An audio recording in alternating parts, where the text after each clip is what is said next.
Kaninong ulo ang gustong tanggalin? Objection as unanswered, Your Honor.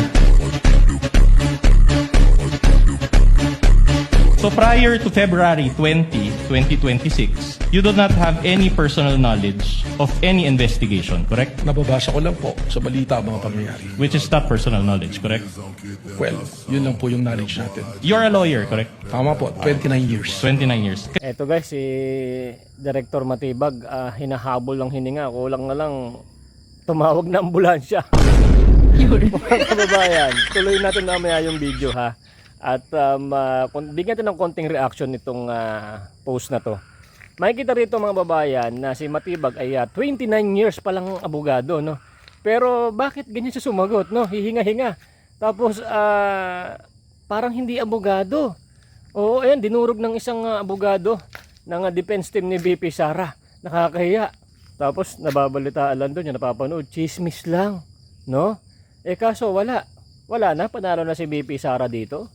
Mga babayan, itong mga defense ng kabila, puro mga chismosa lang yata, chismoso. Kaso si Matibag dito guys, natibag siya, no? Kawawa naman ni Attorney Matibag. Hinga-hinga, ano ba? 29 years kang abogado, bakit hindi mo alam yung mga rules na ganyan? Nako, kinain ng buhay guys. Oo, at wala akong masabi. O, tuloy natin itong video guys ha. At tira nyo na lang kung ano masasabi nyo sa video na to. Mag-comment kayo dyan. Share nyo para mapanood ng ating mga babayan na si Matibag na tibag na. Aray ko. O, tuloy mo yung video. Let's go.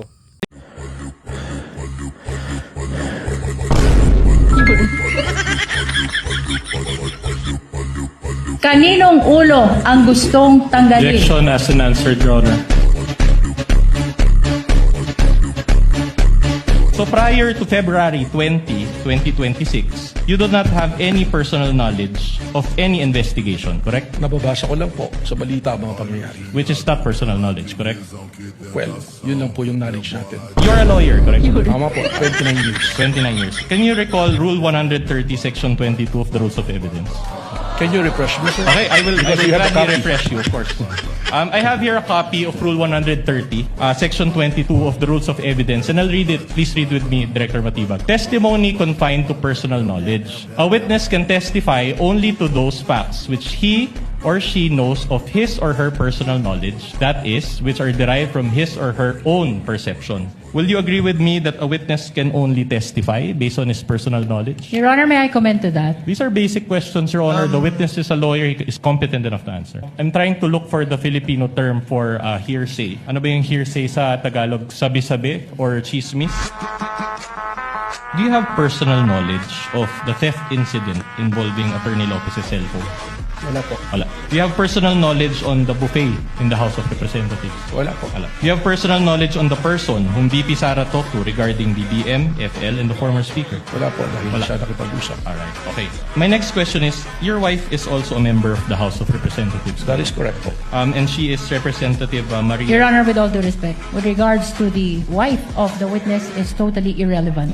It appears that your wife is one of the endorsers. I think he's going to the position if my wife endorses the article of impeachment, yes, my wife is one of the endorsers of the impeachment.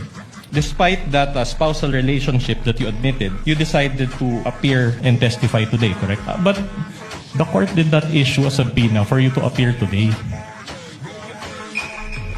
Even if there's no subpoena in the pre-trial order, I was mentioned to be a witness. Well, I'm a lawyer and I know where you're going. Your Honor, I take exception to that. I don't think Director Matibag knows where I'm going. In fact, I'm moving on to a new point.